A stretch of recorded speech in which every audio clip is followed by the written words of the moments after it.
बिस्मिल्लाहिर्रहमानिर्रहीम। बोलते कालम के साथ मैं आमिर रज़ा ख़ान और इंतहाई अफसोस के साथ कि कतर ने हथियार फेंक दिए। जी हाँ, कतर ने वही काम किया जिसके बारे में शायर ने कहा था कि बीमार हुए जिसके सबब मीर भी क्या सादा हैं, बीमार हुए जिसके सबब उसी अतार के लौंडे से दवा लेते हैं।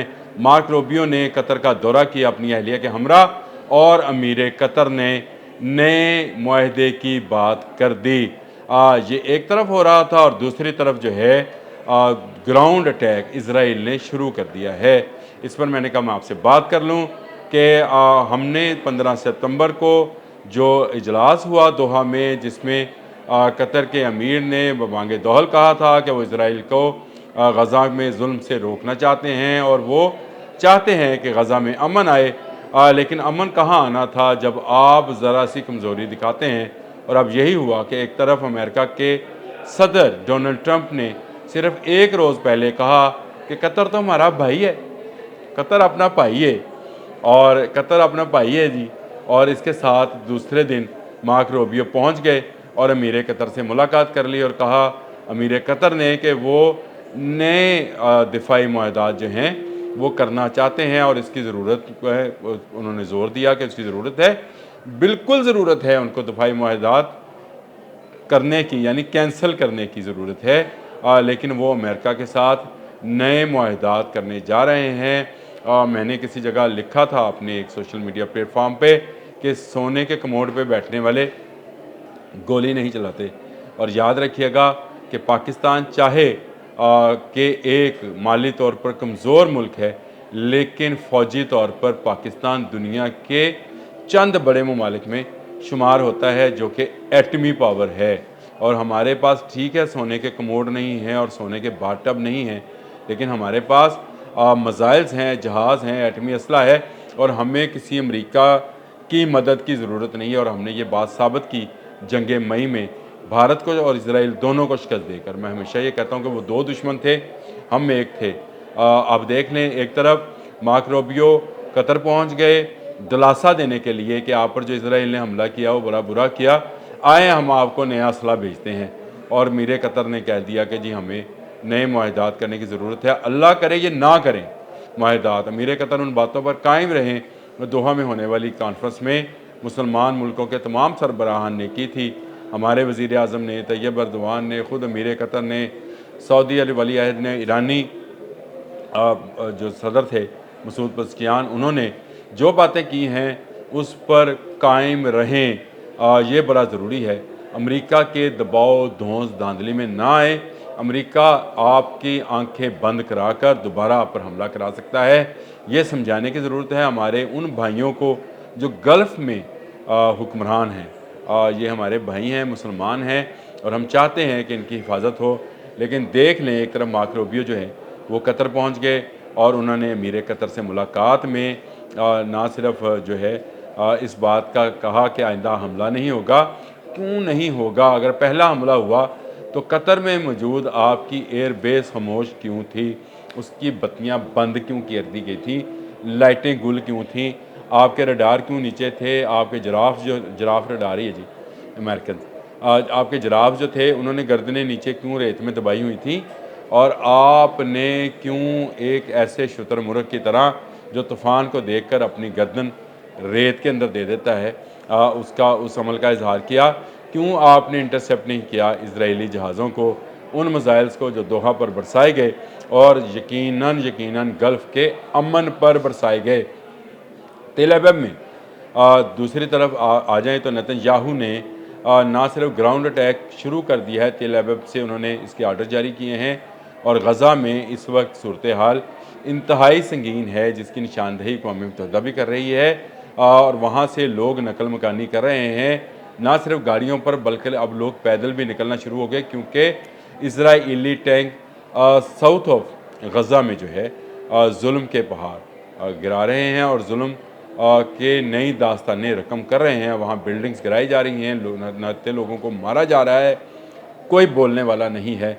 और इस पर जो वज़ीर आज़म हैं नेतन्याहू इसराइल के, उन्होंने फिर एक जो है धमकी लगाई है और उन्होंने कहा कतर पर दोबारा हमला हो सकता है। बल्कि उन्होंने अमेरिकी सेनेटर्स के साथ मुलाकात में ये बात भी कही कि मिडल ईस्ट का चेहरा बदल दिया जाएगा। इस बात को जहन में रखिएगा। नेतन्याहू वो वज़ीर आज़म हैं जिन्होंने ग्रेटर इसराइल का नक्शा बना रखा है, जो कि मिस्र से सऊदी अरब तक का है। अगर आपको ग्रेटर इसराइल का नक्शा देखना है तो नेट पर मौजूद है। वैसे मैं अपने जो एनालिस्ट हैं या अपने नॉन लीनियर इंजीनियर्स हैं उनसे भी कहूँगा, एडिटर से, कि वो इस पर इस नक्शे को ज़रूर लगाएं ताकि आपके जहन में हो कि नेतन्याहू की गाज़बाना सोच सिर्फ गज़ा तक महदूद नहीं है। अब उसने ऐलान कर दिया है कि वो गज़ा पर कब्ज़ा करेगा और तमाम गज़ा को खाली कराएगा। अब ग्राउंड अटैक साउथ में शुरू हो गया है और वहाँ पर बमबारी जो है की जा रही है। टैंक्स जो हैं दाखिल हो गए हैं, इजरायली फ़ौजी दाखिल हो गए।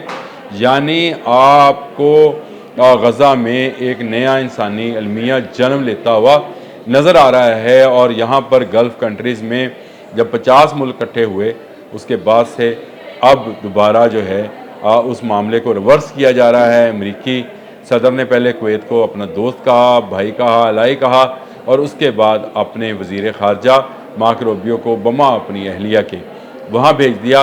और मीर कतर ने कहा कि हमारे आपके साथ दफाई मुआहदात मज़ीद होने चाहिए।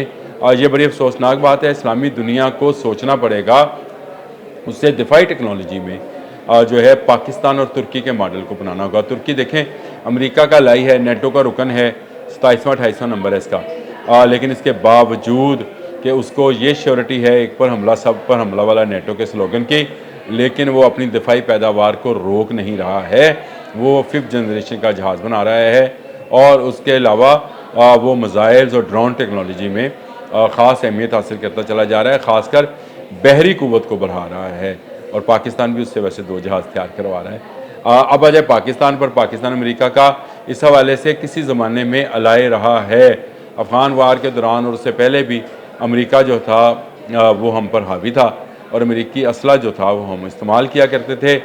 लेकिन जैसे जैसे वक्त गुजरा अमेरिका ने पाबंदियाँ बढ़ाना शुरू की। जिस तरह से अब वो मिडल ईस्ट के लोगों पर पाबंदियाँ लगाता है कि आप असला तो ले लें मुझसे, इसराइल के ख़िलाफ़ नहीं चलाएँगे तो भाईजान शादी तो चलावांगे, शादी तो वाई फायरिंग करांगे। ये सोचना चाहिए और पूछना चाहिए कि क्या अगर हम इसराइल के ख़िलाफ़ नहीं चलाएँगे तो किसके ख़िलाफ़ चलाएँगे? पूरी इस्लामी दुनिया एक तरफ अकेला इसराइल, एक तरफ जिसको बदमाश बना रखा है अमेरिका ने, अब वो उनके साथ नए मुआहदे कर रहा है ताकि वो चीन, पाकिस्तान और तुर्की की तरफ ना देखें। लेकिन हमारे मिडल ईस्ट के हुक्मरानों को ये सोचना होगा, हमारे मिडल ईस्ट के हुक्मरानों को इस बात का जायज़ा लेना होगा कि उनके पास वो वेपन हो जो वो वक्त ज़रूरत किसी मुल्क के ख़िलाफ़ भी इस्तेमाल कर सकते हैं, जिस पर इस तरह की कोई पाबंदी ना हो। और ये असला, ये मिसाइल, ये जहाज़ उनको तुर्की से मिल सकते हैं, पाकिस्तान से मिल सकते हैं। और पाकिस्तान ने तो J-10C उड़ाया भी है। ज़िलज़ाल मैंने ज़िक्र किया था एक कतर में होने वाली एयर शो का, जिसमें मशकों का फ़ज़ाई मशकें थी, जिसमें पाकिस्तान के पायलट्स ने, शाहीनों ने J-10C उड़ा के भी दिखाया था। अगर आज कतर के पास J-10C या JF-17 थंडर जैसे जहाज़ मौजूद होते तो कभी इसराइल को ये ज़रूरत ना होती कि वो दोहा की सरजमीन पर मिसाइल या बम बरसाता और फिर ऐलान करता कि मैं कतर पर दोबारा हमला करूँगा, जहाँ हमास के लोग मौजूद हैं वहाँ पर हमला करूँगा। और यह बात भी 15 सितंबर को ही की, जब मुसलमान मुल्कों का इजलास हो रहा था। उसी दौरान तेल अवीव में एक मीटिंग जारी थी जिसमें जो है जिसका उन्वान ही रखा गया था 50 स्टेट्स एंड 1 इसराइल। उसके इस उन्वान से अमेरिकन सेनेटर्स वहाँ मौजूद थे और मैंने कल इस व्लॉग में कहा था कि अमेरिकन सेनेटर्स को इत्माद में ले लिया गया है। मार्क रूबियो एक मरतबा फिर उस कबूतर को जिसको शिकार करने को बिल्ली तैयार बैठी है, इजरायली बिल्ली, यहूदी बिल्ली तैयार बैठी है, उसके आंखें बंद करने के लिए पहुंच गए हैं। मार्क रूबियो का ये दौरा अल्लाह करे मेरी ख्वाहिश के मुताबिक नाकाम हो और ये गल्फ़ स्टेट्स अपनी दौलत जो हैं वो अपने दिफा पर बेहतर अंदाज से खर्च करें। अमरीकी असला बेहतर होगा लेकिन वो अमरीकी है। इनको अपनी टेक्नोलॉजी या तो डेवलप करनी चाहिए या जो मुसलमान मुल्कों के पास टेक्नोलॉजी, 2 मुल्कों के पास तो है, तुर्की और पाकिस्तान। वैसे तो ईरान के पास भी है मिसाइल, बड़ी ज़बरदस्त बैलिस्टिक मिसाइल्स उनके पास भी मौजूद हैं, अल-फतह के नाम से। लेकिन जो इस वक्त एडवांस टेक्नोलॉजी है वो तुर्की और पाकिस्तान के पास है। इससे हासिल करें ताकि इसराइल को मौका मिले तो भरपूर जवाब दिया जाए। ग्राउंड अटैक शुरू हो गया। अफसोस है तमाम मुसलमान ममालिक को इस पर आवाज़ उठानी चाहिए, उसी तरीके से जिस तरह से पाकिस्तान आवाज़ उठा रहा है और कह रहा है कि इनके तमाम इसराइल को जो है इस पर पाबंदी लगनी चाहिए और इसराइल को अक़वाम मुत्तहिदा की जो रुकनीत है उसको भी ख़त्म करना चाहिए। यही जज्बा तमाम मुस्लिम ममालिक में होना चाहिए।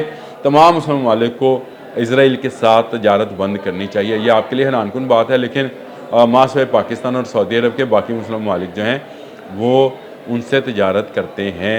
ईरान, पाकिस्तान और सऊदी अरब। तो ये एक अफसोसनाक बात है। मैंने कहा मैं आपसे आज बात करूँ इस मौजू के ऊपर भी कि देखें, एक तरफ दोहा पे बम बरसाए गए और दूसरी तरफ मार्क रूबियो पहुंच गए नए दफाई मुआहदे यानी नए नोट तंबंचू काबू करने के लिए वहाँ पहुंच गए हैं। अब तक के लिए इतना ही। अल्लाह हाफ़िज़।